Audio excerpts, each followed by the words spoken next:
Now next entry is of 12 January 2020, and this is receive sales order from Mr. Abu Bakar. Order number is 55.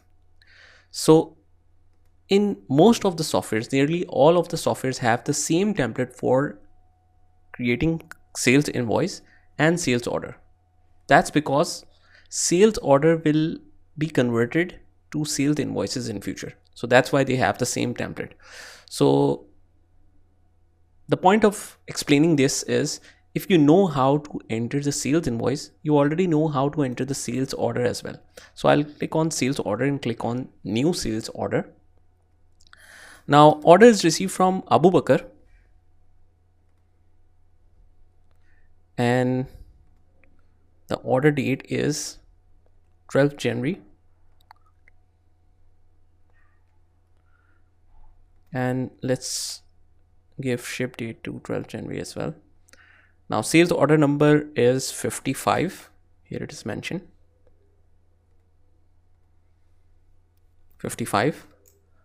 Now you can notice the template is same, so we can simply start entering the items and the details of the order. So quantity is 12, and item name, first item name is Corolla windscreen, and unit price is, since it is sales, that's why rate is not mentioned, so we have to manually mention it, 15,000. Now press tab to go on the next line. Second one is 10.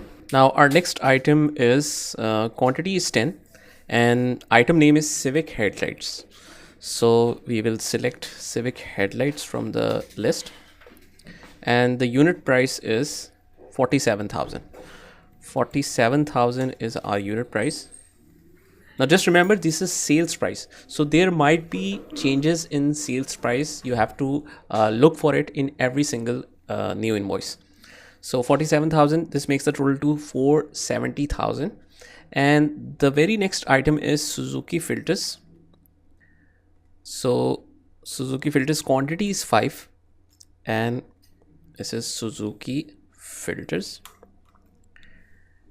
and rate is 400. So this, the total of this is 2,000. So just confirm before entering it finally. 180,000, 470,000, and 2,000. 180,000, 470,000, and 2,000.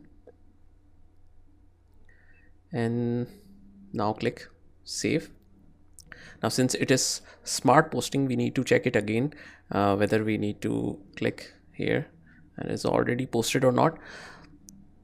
Now it doesn't ask in the sales order for the reconfirmation to post.